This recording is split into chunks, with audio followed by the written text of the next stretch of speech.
अच्छे से मान लिया जाएगा, समझ लिया जाएगा तो हम सरकार का भी धन्यवाद करेंगे। अन्यथा जैसे किसानों ने करा था वो वाला रूप को हम लेकर आ सकते हैं, उसकी हम धीरे धीरे तैयारी कर रहे हैं।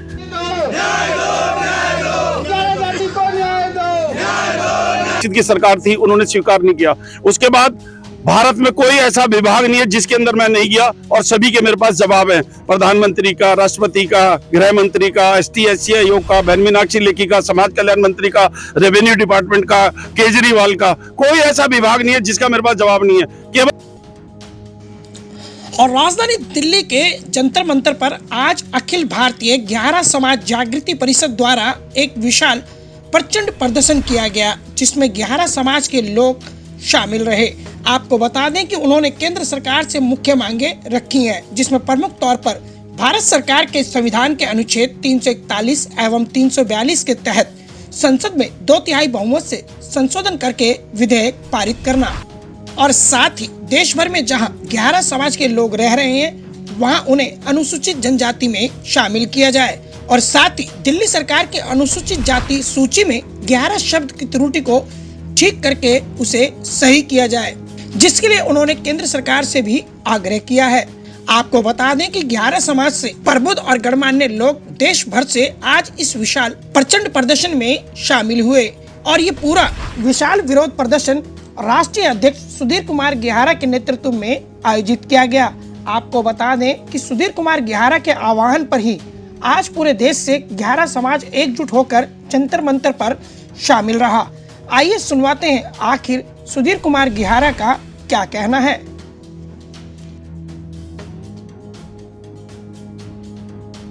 11 समाज की दहाड़ लेकर मौजूद हैं। आपको बता दें कि सुधीर कुमार गेहारा मध्य प्रदेश, राजस्थान, हरियाणा, महाराष्ट्र, गुजरात और तमाम जितने राज्य हैं जहां इनके समाज के लोग रहते हैं, अक्सर किसी भी विपदा में इनको याद किया जाता है और आज ऐसे में जंतर मंतर पर आए हैं तो अपनी झोली में क्या मांगे लेकर आए हैं भारत सरकार से, उसके बारे में बात करेंगे, विस्तार से चर्चा करेंगे। आप बने रहिए हमारे साथ अंत तक।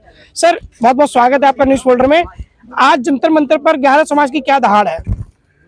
सर, आप 2019 में भी आए थे, आपके चैनल के माध्यम से हमने तब भी बताया था, आज भी बताया है, लेकिन केंद्र सरकार और राज्य सरकार हमारे को फुटबॉल बना के रखा हुआ है।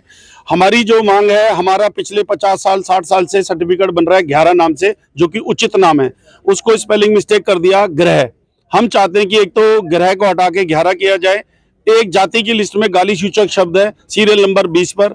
अगर गवर्नमेंट को लगता है कि हमें अलग अलग करना है, वो अल्फाबेटिक लिख दें, जहां ए आएगा ए लिख दें, बी के आगे बी, जी के आगे 11 और जो के आएगा उसके सामने उनका नाम लिख दें, ताकि उनको भी कोई सर्टिफिकेट बनाना है, हमारे को उससे कोई एतराज नहीं है। लेकिन हमारी जो जाति है उसका नाम 11 है और हम यही चाहते हैं कि हमारा 11 नाम दिल्ली में अंकित किया जाए, स्पेलिंग मिस्टेक ठीक की जाए। उत्तर प्रदेश में जो जनजाति का दर्जा हमें रजिस्ट्रार जनरल ऑफ इंडिया ने बोला है वो मिलना चाहिए और भारत की 29 के 29 राज्यों में 11 नाम अंकित होना चाहिए। क्योंकि जब हमारी बहन बेटी कभी भी किसी जाति प्रमाण पत्र वाले के पास जाते हैं तो वो ये बोलते हैं तुम्हारा जाति का नाम लिस्ट में लिखा ही नहीं है।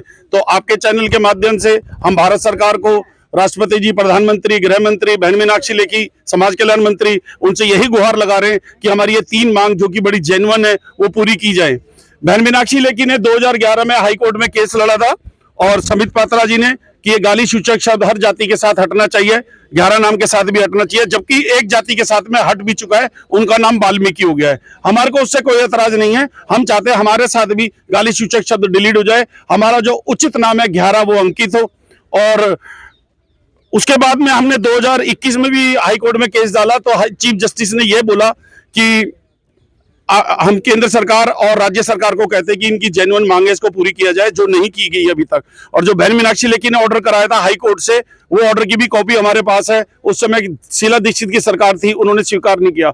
उसके बाद भारत में कोई ऐसा विभाग नहीं है जिसके अंदर मैं नहीं गया और सभी के मेरे पास जवाब है। प्रधानमंत्री का, राष्ट्रपति का, गृह मंत्री का, ST/SC आयोग का, बहन मीनाक्षी लेखी का, समाज कल्याण मंत्री का, रेवेन्यू डिपार्टमेंट का, केजरीवाल का, कोई ऐसा विभाग नहीं है जिसका मेरे पास जवाब नहीं है। केवल वो क्या कहते हैं कि 341, 342 के ऊपर ये मुद्दे को राज्यसभा और लोकसभा में लेकर आए और इसके ऊपर बिल पारित करें, 2/3 बहुमत से पास कराएं और ये काम तुरंत हो जाएगा। क्योंकि अब 2024 में भी माननीय यशस्वी प्रधानमंत्री जी की सरकार आ रही है, तो हमारी करबद्ध प्रार्थना है, यदि तो गवर्नमेंट को ये लग रहा है कि हम लोग कमजोर हैं या हम असहाय हैं और जैसे किसानों ने किया था, आपने देखा था किसानों ने सड़क, जिस दिन अगर हमने ये डिसीजन लिया उस दिन बहुत सारा प्रॉपर्टी को नुकसान होगा, सारी सड़कें जाम होंगी, क्योंकि हमारा समाज आज की डेट में पढ़ा लिखा है, इसलिए हम अनपढ़ वाली कोई बात करना नहीं चाहते हैं। हम आपके चैनल के माध्यम से और भी जितने भाई आए हैं सभी के चैनल के माध्यम से हमारी ये पुकार जेन्युइन है, इंसाफ लगती बात है, उसको आप हमारे को इंसाफ दिलाएं, हमारा सहयोग करें आप। सर अगर इंटरनेशनल लेवल पे भी देखा जाए तो श्रीलंका, पाकिस्तान, बांग्लादेश, तमाम जगह 11 समाज मौजूद है और साजन सिंह जी हमारे लिए बेस्ट उदाहरण है। हम रहे थे मौजूद उस केस में। इतना कुछ होने के बावजूद भी क्या वजह लगती है कि अभी तक मांगों को पूरा नहीं किया जा रहा है?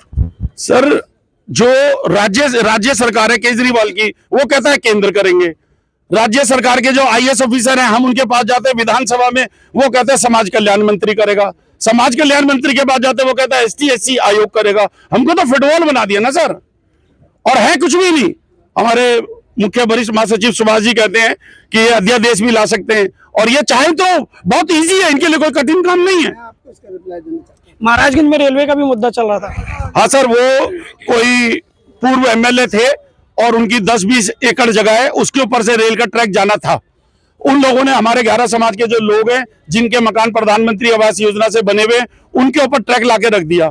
मैंने जब उनकी वीडियो मंगाई, बहन मीनाक्षी लेखी जी को भेजी, भारतीय जनता पार्टी के कई ग्रुप में डाली है, तो तत्काल एक्शन ये हुआ कि मेरे को लोग आए यहाँ धन्यवाद करने के लिए, वो ट्रैक उधर ही कर दिया जहां पर था, जो 10-20 एकड़ जगह थी बाहुबली की, वहां कर दिया है और 11 समाज के मकानों को छोड़ दिया गया।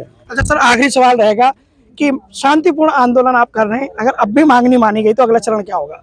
सर, मैंने आपको बता दिया है, आप बात को समझ रहे हैं, और मैंने आपको बताया कि हमारी जाति के लोग डीएनटी घुमंतु अर्ध घुमंतु में आते हैं, और हमारे पास आज भी अंग्रेजों ने जो क्रिमिनल एक्ट लगाया हुआ है घुमंतु जातियों के लोगों के ऊपर, वो आज भी हमारे ऊपर है।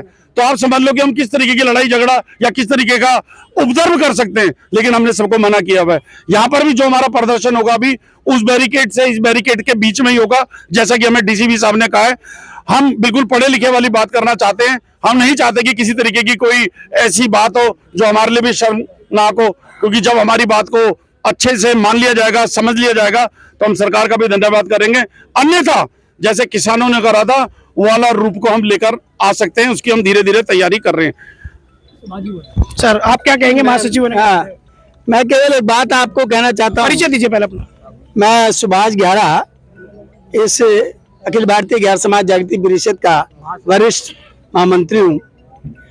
मैं एक बात आपको कहना चाहता हूँ, अभी आप प्रश्न कर रहे थे कि इतने वर्ष हो चुके हैं आज तक क्यों नहीं हुआ।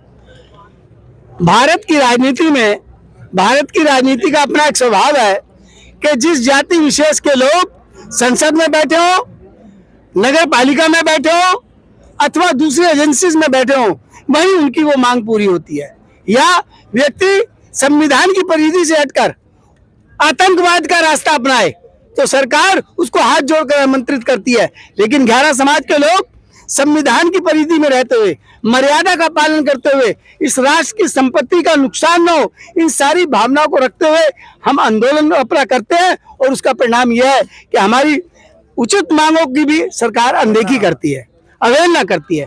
इसलिए हमें कोई हमारी मांगों के प्रति कमजोर ना समझे, लेकिन हम बारंबार संविधान की परिधि के अंदर रहकर जो बाबा साहब के आदेश हैं, जो बाबा साहब ने संविधान में रचना कर कर हमें कर्तव्य सिखाया, उस कर्तव्य का निर्वाह हम शांतिपूर्ण ढंग से करते हैं। लेकिन यदि केंद्र सरकार हमें विवश करेगी तो हम वो सारे काम कर सकते हैं जो एक उपद्रवी कर सकता है, जो एक आतंकवादी कर सकता है।